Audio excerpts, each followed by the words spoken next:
Hello guys and welcome to this week's tutorial. On this one I'm going to be showing you how to make this really cool cloth simulated animation, and it's really simple to make, so I hope you guys enjoy it. And yeah, let's get right into it. So I'm going to start off with an empty blender scene.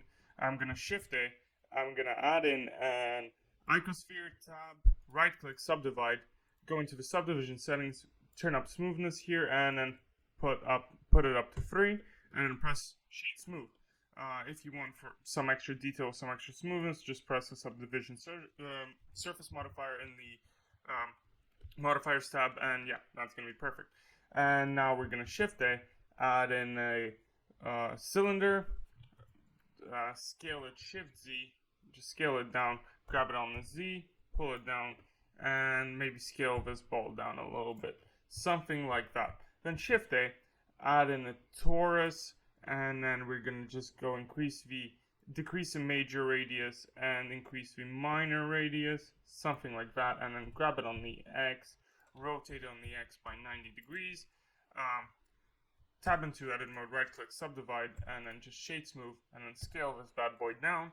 And so we can move him down here, scale him down a little bit more, just like bring him over here, shift D, duplicate the cylinder, bring it up to here, and now we've got basically our scene laid out. So what we need to add now is a plane, tab into edit mode, subdivide, and increase the subdivision number to 50 here, and we get something that looks like this. So what we need to do is now grab it on the Z,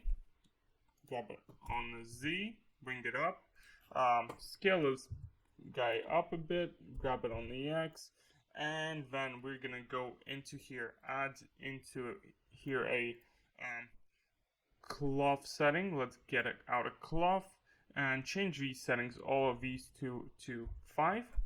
The rest you keep the same and just scroll down to the collisions and apply self collisions, and then onto all our other objects we're just gonna add in a collision physics modifier.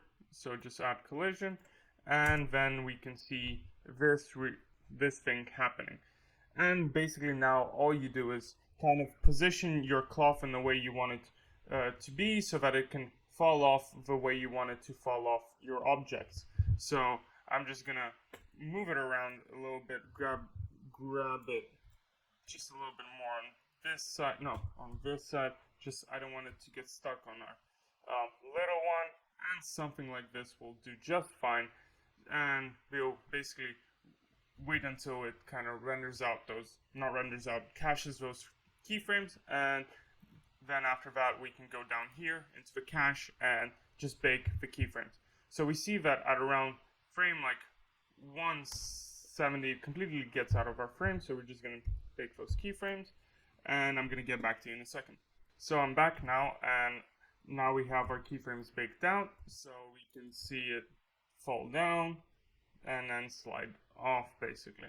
That's all we want, so I'm just going to give myself 170 frames, and then I'm going to shift it out in the camera, move myself down a little bit, Control-Alt-0, zoom out, and then RX, and rotate myself up, and we can see that the plane is still in frame, which we don't like, so I'm just going to delete the bake, grab it up on the Z, bring it out of frame, and then just bake it again. So now that we've baked out our keyframes completely and we're satisfied with the kind of movement we have from the cloth, we can start shading.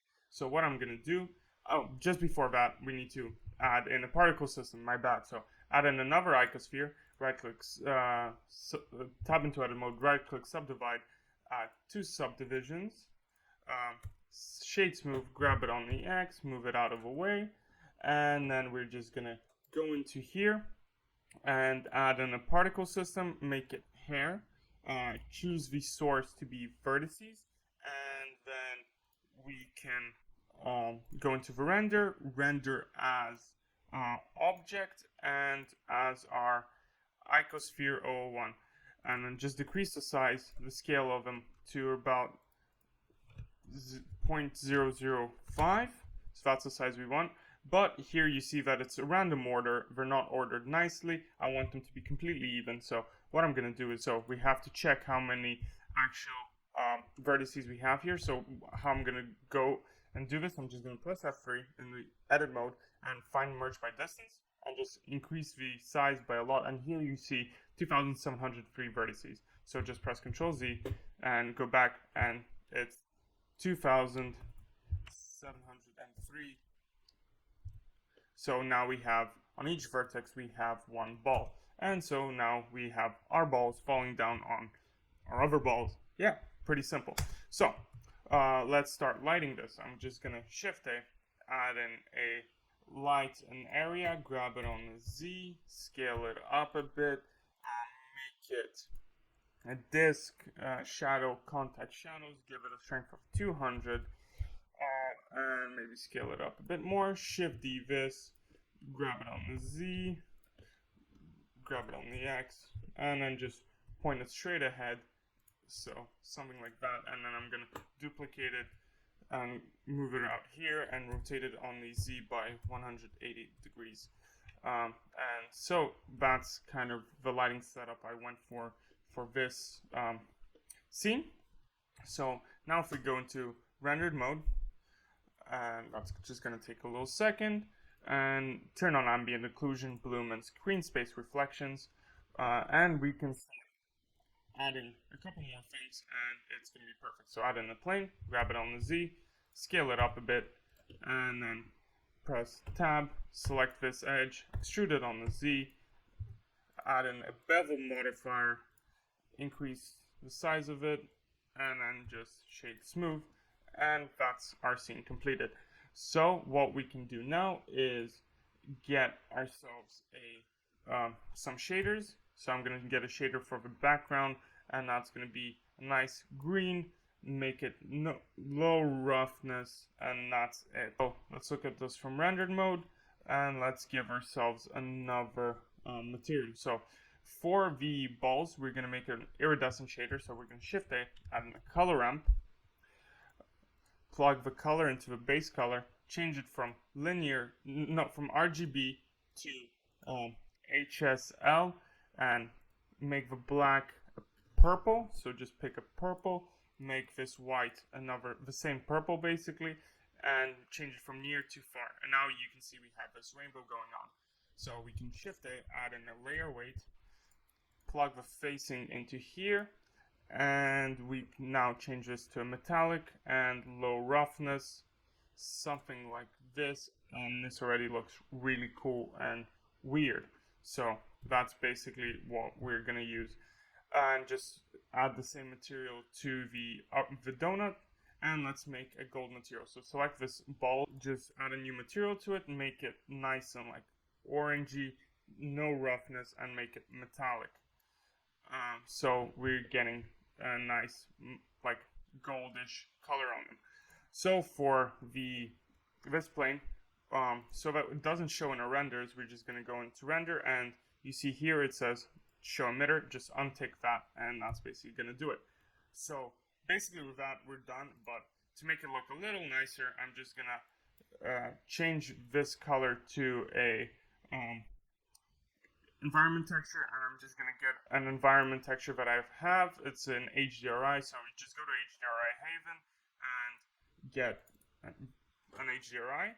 So I'm just going to increase the strength to 0.2, and there we have it. So if we add to these poles also the same gold material, we are going to be set. So that's basically what our animation looks like, but when rendered, this cloth won't be showing, and it's just going to be our balls. And so if we go into the render tab, select our file output, call it whatever, file format FFmpeg, encoding to MPEG-4, and output quality to perceptually lossless, and press Ctrl F12, and or go into the render animation, and you're going to get an animation that looks something like this. So I hope you guys enjoyed this one. It's a really quick one, really simple. I hope you guys had fun with it. Make sure to subscribe, comment down below what kind of videos you want to see from me. Thank you guys for watching, and see you in the next one. Bye-bye.